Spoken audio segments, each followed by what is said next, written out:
Hello दोस्तों। भूतों की कहानियाँ यूट्यूब चैनल में आप सभी का स्वागत है।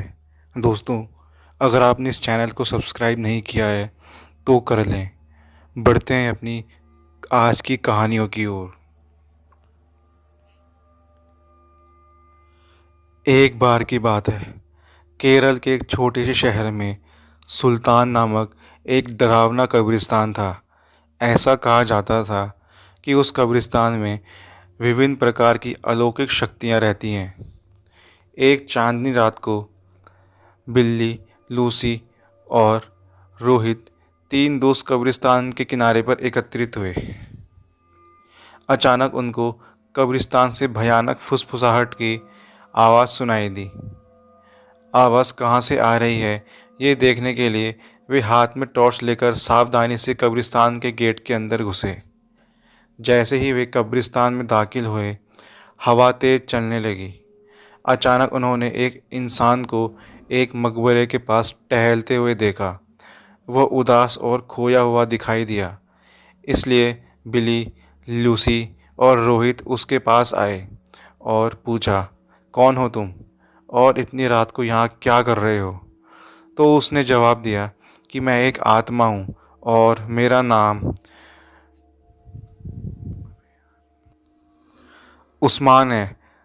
उस्मान ने उन्हें उस भयानक अभिशाप के बारे में बताया जो इस कब्रिस्तान की सभी आत्माओं को परेशान करता था। हर रात एक प्राचीन चुड़ैल जागती थी और कब्रिस्तान पर जादू करती थी और उस्मान जैसी मासूम आत्माओं को अपने वश में कर लेती थी। अभिशाप को तोड़ने का एकमात्र तरीका कब्रिस्तान के पीछे जंगल में एक पेड़ के नीचे छिपी हुई मंत्र पुस्तिका को ढूंढना और आधी रात से पहले उसे नष्ट करना था। जादुई पुस्तक ढूंढने की दृढ़ संकल्प लेकर बहादुर तिकड़ी अपने मिशन पर निकल पड़ी। उन्होंने अंधेरे में मकबरों के बीच रास्ता खोजा जंगल में जाने के लिए, और इस बात का ध्यान रखा कि आराम करने वाली आत्माओं को परेशान ना किया जाए। रास्ते में उन्हें बोन्स नामक एक शरारती छोटे कंकाल का सामना करना पड़ा, जो उन्हें जादू की किताब खोजने में मदद करने के लिए तैयार हो गया। वो कंकाल उन्हें एक पुराने आम के पेड़ के पास ले गया और कहा, इस पेड़ के पत्ते सब अपने पास रख लो। अगर ये पत्ता तुम्हारे पास रहेगा तो वो चुड़ैल तुम्हारा कुछ नहीं बिगाड़ सकती, और ये पत्ता तुम्हें जादुई किताब हासिल करने में मदद करेगा। ये कहकर वो कंकाल वापस कब्रिस्तान की तरफ चला गया। आम के पत्ते को अपने हाथ में लेकर तीन दोस्त जादुई किताब ढूंढने लगे। बहुत ढूंढने के पश्चात जंगल में एक झील के अंदर उन्हें घूमता हुआ एक कुछ दिखाई दिया। रोहित को तैरना आता था, तो उसने झील के अंदर जाकर वो चमकता हुआ बॉक्स देखा और उसे ले आया। जैसे ही आम के पत्ते को बॉक्स के ऊपर रखा, वैसे ही बॉक्स खुल गया और चमकती जादुई किताब बाहर निकल आई। आधी रात करीब आते ही वे तीनों अपने हाथों में जादू की किताब लेकर श्राप को तोड़ने के लिए कब्रिस्तान की तरफ बढ़े। कब्रिस्तान में आकर वे किताब को खोले और एक प्राचीन मंत्र का पाठ किया। मंत्र पाठ करते ही ज़मीन कांपने लगी और कब्रिस्तान में एक तेज़ रोशनी छा गई। वो चुड़ैल जाग गई और गुस्से में दिखाई दी, लेकिन उसकी शक्ति धीरे धीरे कमज़ोर हो रही थी। उसने बिल्ली, ल्यूसी और रोहित को जादुई किताब पढ़ने से रोकने के लिए अपनी जादुई शक्ति का प्रयोग किया, लेकिन उन तीनों पर कोई असर नहीं हुआ, क्योंकि तीनों के पास आम के पत्ते थे जो उनकी रक्षा कर रहे थे। धीरे धीरे चुड़ैल की सारी शक्ति खत्म हो गई और चुड़ैल जल के राख खाक हो गई। इस तरह बिल्ली, ल्यूसी और रोहित ने कब्रिस्तान में फंसी हुई आत्मा को मुक्त किया और कब्रिस्तान में फिर से शांति छा गई।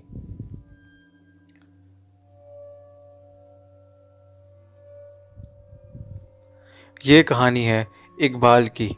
एक 16 साल का बच्चा जो अपने अब्बू के साथ एक छोटे से गांव में रहता था। इकबाल के पिता बीमार थे, इसलिए इकबाल को ही काम के लिए घर चलाना पड़ता था। एक दिन अचानक उसकी अब्बू की तबीयत कुछ ज़्यादा ख़राब हो गई और उसके अब्बू का देहांत हो गया। इकबाल की मदद करने वाला कोई नहीं था, इसलिए इकबाल खुद अपने अब्बू को कब्रिस्तान ले आया। वो अकेला सब कुछ कर रहा था। कब्र खोदते खोदते कब दोपहर से शाम और शाम से रात हो गई, उसे कुछ पता ही नहीं चला। जब वो अपने अब्बू को दफनाने के लिए कब्रिस्तान के गेट की तरफ बढ़ रहा था, तब काफ़ी रात हो चुकी थी। हवा भी तेज़ चलने लगी थी। अचानक इकबाल को किसी ने पीछे से आवाज़ दी, इक्कू। जब उसने पीछे मुड़कर देखा तो कोई नज़र नहीं आया, सिर्फ इकबाल की अब्बू उसे इक्कू कह के बुलाते थे। इसलिए इकबाल ने सोचा शायद उसकी अब्बू उसे पुकार रहे हैं। पर जब इकबाल ने ज़ोर ज़ोर से अब्बू अब्बू कहकर पुकारा, फिर भी कोई जवाब नहीं आया। तब वो डर गया और जल्दी जल्दी गेट की ओर बढ़ने लगा। लेकिन जैसे ही इकबाल गेट के नज़दीक पहुंचा, अचानक गेट बंद हो गया। वो एकदम से घबरा गया। कब्रिस्तान की दीवार और गेट इतनी ऊंची थी कि वो उसे किसी भी तरह पार नहीं कर सकता था।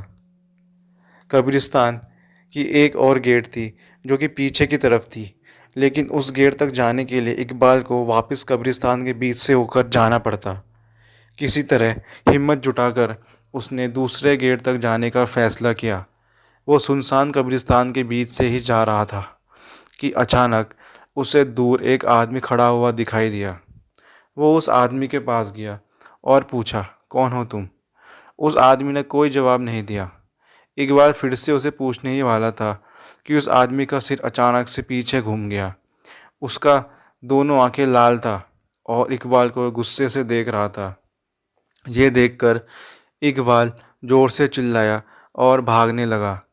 भागते भागते वो एक पेड़ के पास जाकर रुका और किसी तरह वहीं पे रात गुजारने का फैसला किया। कुछ ही देर में उसके चारों तरफ कोहरा छाने लगा। अचानक उसने कोहरे में एक औरत को भागते हुए देखा। उस औरत के पीछे पीछे एक बच्चा भी भाग रहा था और उस बच्चे के पीछे एक और औरत भाग रही थी। लेकिन वो औरत भागते भागते अचानक रुक गई और इकबाल की तरफ आने लगी। जैसे ही कोहरा हटा, उस औरत के चेहरा इकबाल को साफ साफ दिखने लगा। उस औरत को देखकर इकबाल के रोंगटे खड़े हो गए, मानो जैसे कि वो औरत सालों से उस कब्रिस्तान में दफन हो। वो औरत इकबाल के करीब आ रही थी और इकबाल धीरे धीरे पीछे हट रहा था। अचानक इकबाल का पैर फिसला और वो एक कब्र में जा गिरा। कब्र इतना गहरा था कि वो वहाँ से निकल भी नहीं पा रहा था। उसे लगा कि कोई उसे ज़मीन के अंदर खींच रहा है। जब वो पीछे मुड़ा तो देखा कि वही औरत उसे खींच रही थी। उसका आधा शरीर ज़मीन के अंदर जा चुका था कि अचानक उसे लगा कोई उसका हाथ पकड़े ऊपर खींच रहा है। वो जैसे ही ऊपर आया, सीधा कब्रिस्तान के बाहर भागते हुए चला गया। उसे समझ आ गया था कि जो आपसे सच्चा प्यार करता है, वो आपको मरने के बाद भी मदद करता है। तो दोस्तों, ये थी आज की कहानी। उम्मीद है कि आपको पसंद आई होगी। मिलते हैं आपको अगली वीडियो में। धन्यवाद।